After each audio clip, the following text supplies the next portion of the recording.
Hello guys, let us know some interesting facts, unknown interesting facts regarding Ramayana. అంటే రామాయణం గురించి తెలుసుకుందాం అనమాట. ఏంటంటే మనకు తెలియదు, అవి తెలుసుకుందాం. ఏంటంటే ఫస్ట్ రావణాసుడు మంచోడేనా అంటే సీతను ఏం చేయలేదు అంటున్నారు కదా, రావణాసుడు మంచోడేనా? 14 ఏళ్ళు వనవాసం చేస్తే లక్ష్మణుడి భార్య ఊర్మిళ ఎటు వెళ్ళింది? తర్వాత ఏదైనా సిచ్యువేషన్ వచ్చినప్పుడు అమ్మ మాట వినాలా, నాన్న మాట వినాలా? లేదంటే ఇంకా అమ్మాయిలకి ఎవరి క్యారెక్టర్ వస్తుంది అంటే అమ్మాయిలకి అంటే మదర్ క్యారెక్టర్ వస్తుందా, ఫాదర్స్ క్యారెక్టర్ వస్తుందా?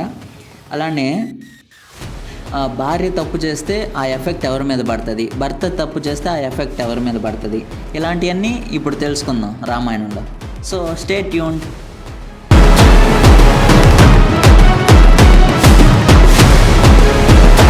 అసలు రామాయణం అనేది ఒక హిందువులకి సంబంధించింది మాత్రమే కాదు, ప్రతి ఒక్కరూ చదవాల్సిన గొప్ప కావ్యం అనమాట.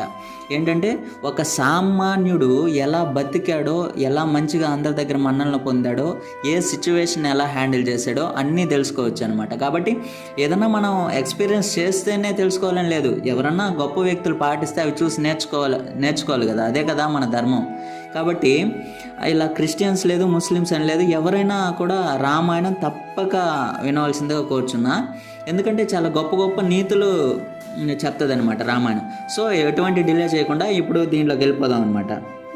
అసలు నిజంగా రావణాసుడు మంచోడేనా, సీతను ఏం చేయలేదా అని అంటే ఆల్రెడీ రావణాసుడికి ముందుగానే ఒక శాపం ఉందన్నమాట. ఎందుకంటే రావణాసుడు తమ్ముడైన కుబేరుడు యొక్క కొడుకు యొక్క వైఫ్ని ఆల్రెడీ ఇంతకుముందు మానభంగం చేశాడనమాట. కాబట్టి దానివల్ల కుబేరుడు యొక్క కొడుకు శాపం ఇచ్చాడనమాట. ఇలా ఎవరైతే ఆడవారు తన ప్రమేయం లేకుండా, తను ఇష్టపడకుండా ఎవరైతే నువ్వు వాళ్ళ ఒంటి మీద చేయి వేస్తావో నీ తల 1000 ముక్కలుగా పగిలిపోద్ది అని. కాబట్టి ఆ రీజన్తో సీత మీద రావణాసుడు చేయి వేయలేదు, జంకాడనమాట. అందుకని సీతను ఎన్నో విధాలుగా ప్రలోభ పెట్టాడు, ఎలా అయినా లొంగ తీసుకోవాలని. కానీ సీత ఎప్పటికీ అసలు లొంగనే లేదు.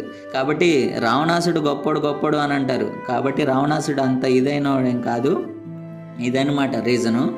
తర్వాత ఊర్మిళ, లక్ష్మణుడేమో రాముడిని సేవ చేసుకోవడానికి వెళ్ళిపోయాడు. ఊర్మిళ ఎక్కడ పోయింది? రాముడు ఒక ఇది ఇచ్చాడనమాట. అంటే 14 సంవత్సరాలు నిద్రపోతూనే ఉండమని ఊర్మిళతో ఒక ఇది ఇచ్చాడనమాట. అది వరమో ఏమో తెలియదు, కానీ 14 సంవత్సరాలు నేను రాముడి సేవలో ఉండాలి కాబట్టి ఊర్మిళని అంటే 14 సంవత్సరాలు నిద్రించమన్నాడు. తర్వాత పాత రోజుల్లో అంటే దేవుళ్ళ కంటే కూడా ఏంటి ఈ మునులకి వీళ్ళకి ఎక్కువ ఇది వచ్చేదనమాట. అంటే ఎక్కువ సంపద తపస్సు చేస్తారు కాబట్టి ఎక్కువ శక్తులు వచ్చేటి అనమాట. అవి ఎలా అయినా తిరిగి రప్పించుకోవాలని ఏం చేసేవారంటే దేవతలు వాళ్ళంతా అంటే కన్యల్ని వాళ్ళతో ఇట్లా పంపించాడనమాట. కాబట్టి ఎప్పుడైతే తన వర్చినిటీని కోల్పోతారో అప్పుడు వాళ్ళ శక్తులు కూడా పోతాయి. కాబట్టి అది కూడా ఒక రీజన్. చాలామంది లొంగిపోయారు, చాలామంది మునులు కూడా లొంగిపోయారు వాళ్ళకి. తర్వాత ఇంకా అమ్మ మాట వినాలా, నాన్న మాట వినాలా? రాముడు ఎప్పుడైతే అడవులకు వెళ్ళమని నాన్న ఉపదేశించాడో తన తల్లి మాత్రం ఉండమనే చెప్పింది. కానీ మొదటి స్థానం ఎప్పుడైనా ఏ విషయంలో అయినా నాన్నకే ఇవ్వాలి, అది గుర్తుపెట్టుకోండి. నాన్నకే మొదటి స్థానం ఇవ్వాలి. కావాలంటే ఇద్దరిని మెప్పించి డెసిషన్ తీసుకోవాలి. అలానే వైఫ్ కూడా ఏంటంటే తన భర్తకే ఎక్కువ ఇది ఇవ్వాలన్నమాట. ఏదో వైఫ్కి ఎక్కువ నాలెడ్జ్ ఉంది, నాకు ఎక్కువ తెలివి ఉంది అని చెప్పి అది ప్రదర్శించకూడదు. అది భర్తకి చెప్పి అనుగుణంగా భర్త డెసిషన్ మీద నిలబడడానికి చూడాలి ఎవరైనా. అంటే అది అందరికీ మంచిది, అందరికీ గౌరవం కూడా. తర్వాత అమ్మాయిలకి క్యారెక్టర్ ఎవరి క్యారెక్టర్ వస్తుంది? అమ్మ క్యారెక్టర్ వస్తుందా లేదంటే నాన్న క్యారెక్టర్ వస్తుందా? మోస్ట్లీ అమ్మాయిలందరికీ వాళ్ళ అమ్మ క్యారెక్టరే వస్తుంది అనమాట. ఇది నేను చెప్తున్నది కాదు, మన శాస్త్రాలు రామాయణం చెప్తున్నది.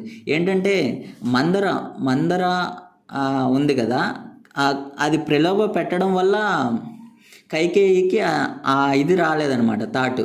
కైకేయి వాళ్ళ అమ్మ కూడా అటువంటిదేనమాట, కొంచెం అంటే అంత కరెక్ట్ అయిన క్యాండిడేట్ కాదు. కాబట్టి అవే బుద్ధులు కైకేయికి కూడా వచ్చాయి అనమాట. సో అది సంగతి. అమ్మ క్యారెక్టరే వస్తుంది వాళ్ళ అమ్మాయిలకి కూడా. ఇప్పుడు భార్య తప్పు చేస్తే ఖచ్చితంగా ఎఫెక్ట్ భర్త మీద పడుతుంది. ముందు శాస్త్రాలు చెప్పినట్టుగానే భార్య తప్పు చేస్తే ఖచ్చితంగా ఎఫెక్ట్ భర్త మీదే పడుతుంది. భర్త తప్పు చేస్తే ఆ ఎఫెక్ట్ భర్త మీదే పడుతుంది. కానీ భర్త ఏదైనా మంచి పుణ్యం చేస్తే ఆ పుణ్యం భార్యకు కూడా దక్కుతుంది. కాబట్టి భార్య తప్పు చేస్తే భర్త మీద ఎఫెక్ట్ పడుతుంది.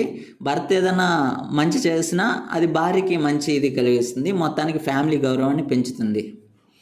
అలానే ఇంకా మెయిన్ విషయం ఏంటంటే అసలు ఇది కేవలం అంటే ఇప్పుడు బయట దేశాల్లో సౌదీ అరేబియా విజన్ 2030లో రామాయణం మహాభారతం అనేది మ్యాండేటరీ సబ్జెక్ట్స్గా చేశారు.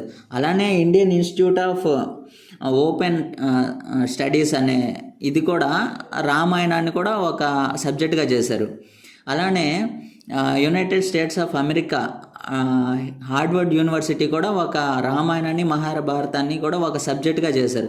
కాబట్టి మన ఇండియాలో కూడా అప్పుడెప్పుడో 10వ తరగతిలో పెట్టడం కాకుండా ఇప్పుడు కూడా యూనివర్సిటీస్లో ఇలా కానీ రామాయణాన్ని కానీ తెలిపినట్లయితే అంటే ఇదే కరెక్ట్ టైం కదా. డెసిషన్ ఎలా తీసుకోవాలి, ఒక మంచి వ్యక్తిగా ఎలా మారాలి, ఏ సిచ్యువేషన్ ఎలా హ్యాండిల్ చేయాలనేది ఇదే కదా మంచి టైము, బీటెక్ చదివేటప్పుడు కానీ డిగ్రీ కానీ. కాబట్టి వీటిల్లో కూడా ఇంప్లిమెంట్ చేస్తే చాలా గొప్పగా ఉంటుంది. నేను మళ్ళీ చెప్తున్నా, రామాయణం అనేది ఒక రిలీజియన్కి సంబంధించింది కాదు, ప్రతి ఒక్కరూ చదవాల్సిందే.